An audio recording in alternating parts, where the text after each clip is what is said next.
Assalamualaikum warahmatullahi wabarakatuh. Berjumpa lagi dengan podcast Kesungsem MTS Negeri 4 Banyuwangi bersama saya Lulu Anwaria.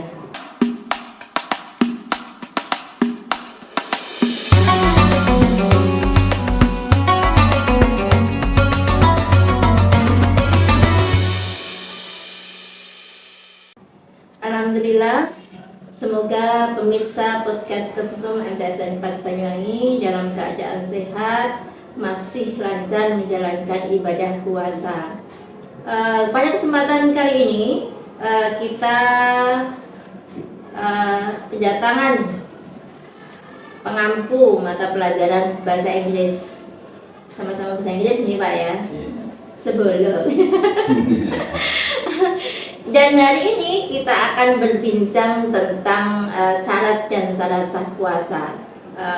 Perlu diketahui pemirsa, puasa ini merupakan hal yang wajib di bulan Ramadan ini.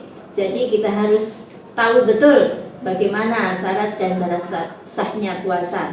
Ini nanti sudah terlanjur puasa ternyata tidak sah, katanya Pak Safa ya.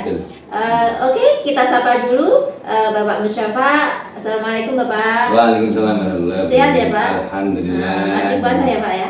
Alhamdulillah. Alhamdulillah. Nggak boleh bolong kalau Pak Safa.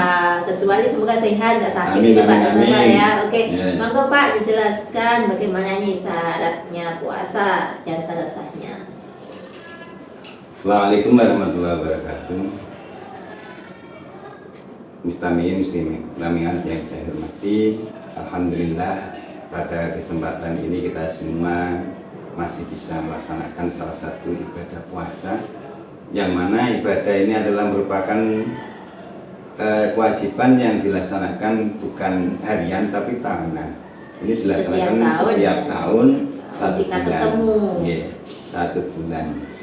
Tetapi kita harus tahu bahwasanya ketika kita semua amal ibadah itu harus harapannya menurut ilmu fikih itu kan harus sah. Ya. Rugi kita sudah puasa berat-berat lapar gak sah.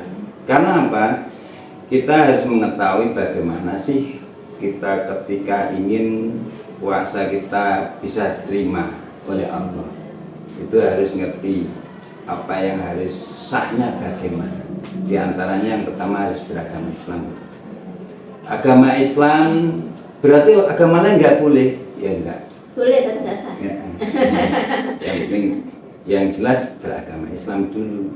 Terus ciri-ciri Islam itu bagaimana? Yang jelas minimal orang tersebut sudah pernah mengikrarkan dirinya menjadi Islam dengan ungkapan kalimat syahadat atau kalimat tauhid. Itu berarti orang tersebut sudah beragama Islam. Agama lain apa diwajibkan? Tidak.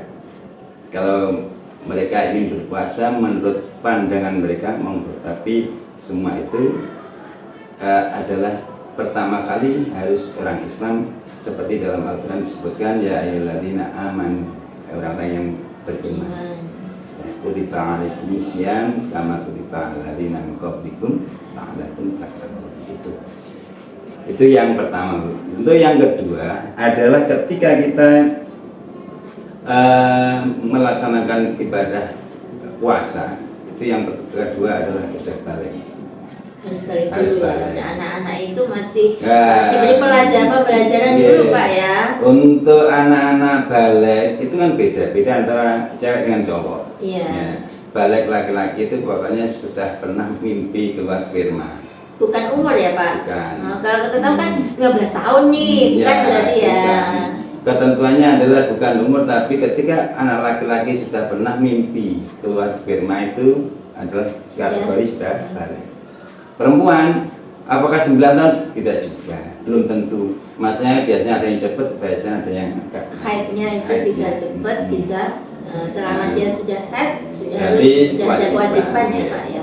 Ketika anak itu belum balik, apakah perlu? Dengan tadi sudah mengatakan bahwa itu pembelajaran. Iya. Sesuatu nggak diawali dengan belajar itu kata susah. Iya. Seperti sholat aja kita nggak pernah mempelajari anak-anak kita, mendidik anak kita untuk melaksanakan itu. Kalau sudah kewajiban umur yang balik itu belum tentu bisa melakukan yang diajari tiap hari, belum tentu. Separuh dulu itu ya, duduk, ya, apa tuh? ya awalnya seperti itu. Pokoknya untuk anak-anak yang belum balik itu sebenarnya masih ada kesempatan untuk belajar. Tapi harus jangan ditunda nanti ketika nanti ya ketika datang hari hanya sudah balik males. Umur berapa nih Pak pasnya untuk mempelajari anak ini puasa? Untuk membelajaran anak sebetulnya mulai umur minimal 8 tahun itu sudah harus 7, 8 itu pokoknya mulai sekolah SD atau MI itu anak-anak sudah dipelajari. Biasanya TK besar itu kalau anak-anak sekarang itu sudah dipelajari setelah itu ya. Terus yang berikutnya tentang ketika anak-anak sudah belum manggil balik, perempuan itu batasannya mulai awal adalah ketika sudah haid. Haid itu belum tentu umur 9 tahun atau berapa tahun, maksudnya ada yang cepat, ada yang agak lambat gitu. Itu tentang syaratnya ketika kita melaksanakan puasa. Yang berikutnya adalah bagi orang yang ketika puasa ingin sah itu harus berakal sehat. Syaratnya berakal sehat. Gila. Orang yang ada yang mau gila berdak puasa ya? Berarti kamu gila. ketika orang tersebut tidak melakukan puasa berarti kategori yang kategorinya gila ini. Awas hati-hati pemirsa ya ini. Berarti orang tersebut harus akalnya sehat. Itu yang diterima. Orang gila bagaimana, apakah kewajiban tidak. Tapi ketika normal mungkin ya harus kewajiban. Karena syaratnya seperti itu. Berakal, tidak gila. Ya, berakal. Berarti orang yang nggak mau puasa berarti kategori gila. Itu yang berikutnya adalah mampu. Mampu dalam artian orang tersebut ketika sehat jasmani, sehat rohani, berarti orang mampu berpuasa, tidak sakit, tidak bepergian, itu harus melaksanakan ibadah puasa. Itu ketika kita melaksanakan puasa, itu adalah syaratnya orang berpuasa harus diikuti seperti itu. Sekarang yang berikutnya adalah syarat sahnya. Ya. Syarat sahnya itu adalah semua ibadah nomor 1 itu adalah niat. Niat itu. Kalau ini sudah niat dalam hati tapi lupa mengucapkan itu biasanya gimana Pak? Oh ya, sebetulnya niat itu adalah sesuatu yang ada di kelentek di batin itu sudah bisa niat ya. Ini di dalam hati. Pokoknya tapi yang lebih gitu, tapi tidak ini. Makanya kalau setelah terawih Pak Safa itu selalu kan kita ucapkan bersama-sama nih supaya tidak lupa untuk niatnya. Niat apapun ibadah itu tanpa niat kita rugi, nonsen hasilnya. Semuanya harus niat. Niat aja sudah dicatat ya. Ya, kita niat puasa. Baik itu apalagi kalau niat buruk jangan ini dicatat juga sudah ya. Untuk ibadah puasa untuk sementara ketika niatnya itu adalah niatnya baik langsung dicatat. Tapi untuk niat jelek itu masih dikasih kesempatan. Oh begitu. Itu yang anunya apa keistimewaan puasa seperti itu. Terus niat itu ketika yang lain, pokoknya semua ibadah itu harus ada niat. Kullu amrin, nah, semua ibadah harus diikuti dengan niat. Niatnya puasa itu beda, puasa wajib dengan puasa sunnah. Ketika puasa wajib itu diwajibkan mengutarakan atau membacakan niat itu ketika matahari sudah terbenam sampai sebelum fajar. Fajar itu kan ada dua, ada fajar kadhib dan fajar sotik. Yang menjadi acuan batasan akhir adalah fajar sotik. Jadi kan udah harus di pas sahur itu ya Pak? Ya, pokoknya pada jam tenggang waktu itu sudah bisa berniat. Kita untuk antisipasi hati-hati itu ya Bu. Setelah mungkin telah tarawih nanti pokoknya ketika ingat sebelum waktunya habis itu niat. Itu kalau puasa wajib. Akan tapi ketika puasa sunnah itu tidak harus waktu malam. Jangan umpama Bangun pengen puasa nih. pengen puasa, nggih. Langsung aja nih. Langsung niat puasa Senin Kamis atau apa itu bedanya wajib dan sunnah yang seperti itu. Yang berikutnya tentang Syarat sahnya nih Pak. syarat sahnya, nggih. Syarat sahnya adalah setelah itu bersama dengan berakal sehat. Oh gitu ya, Tetap akal sehat harus sehat akalnya akalnya. sehat. Bagi orang yang mungkin kurang penuh akalnya, otomatis mereka tidak berkewajiban. Kalau akalnya sehat tapi dia kemasukan sesuatu Pak, misalnya khamar harus minum misalkan ya, itu bagaimana Pak? Ketika orang tersebut kemasukan itu kan berarti akalnya kurang sehat. Iya. Bukan berarti orang sehat kurang belajar. Oh, Iya. Jadi ketika jenengan mungkin salah seorang itu pasang khamar sehingga mabuk, ya, itu mereka tidak kewajiban, tidak sah. sah. Tapi dia juga kan harus mengganti ya. gitu kan karena kelalaiannya itu tadi ya. Iya.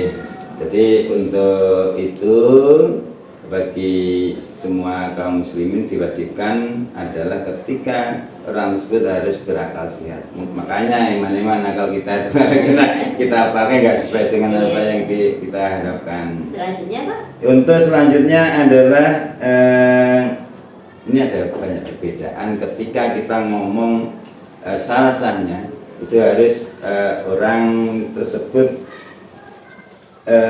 harus mampu, juga sama dengan syaratnya tadi mampu, cuman ada beberapa yang beda mungkin. Kalau sakit kan ada rukshoh itu ya. Orang bepergian ada rukshoh, paman jenengan mau pergi kemana pergi, tapi kan rukshoh bagi orang yang bepergian itu adalah jarak tempuh. Ya. Oh, gitu. Memang kalau masih saya Banyuwangi gitu. Itu sama dengan hukum jarak tempuh kita dirusuhkan untuk mengkodok sholat, jamak qashar sholat. Dengan umpama mau ke Jogja, jarak tempuh kurang lebih minimal adalah 100 kilo. Sini Jember sebenarnya boleh, tapi iman-iman ketika kita puasa diberi. Penggantinya itu nanti yang susah Pak. Penggantinya di situ kalau kita bersama-sama kan jadi ringan, ada temannya banyak gitu. Mungkin itu. Hanya itu tadi semuanya sudah termasuk syarat dan syarat sahnya ya. Baik pemirsa, ternyata banyak hal yang syarat sahnya termasuk kita harus Muslim ya, kewajiban Muslim, tidak berkewajiban kepada non Muslim, dan juga harus berakal sehat, baligh dan mampu melaksanakannya. Semoga apa yang Bapak Syaf berikan bermanfaat bagi pemirsa semuanya, dan kita bisa berpikir, oh ternyata sudah sah nih menurut syaratnya seperti itu. Oke pemirsa, demikian tadi podcast Kesengsem MTS Negeri 4 Banyuwangi edisi Ramadan. Saya Lulu Anwaria undur diri. Wassalamualaikum warahmatullahi wabarakatuh.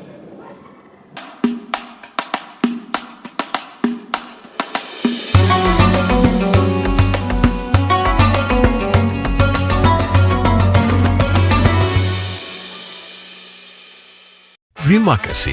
Baru saja Anda menyaksikan podcast Kesengsem MTS Negeri 4 Banyuwangi edisi Ramadan.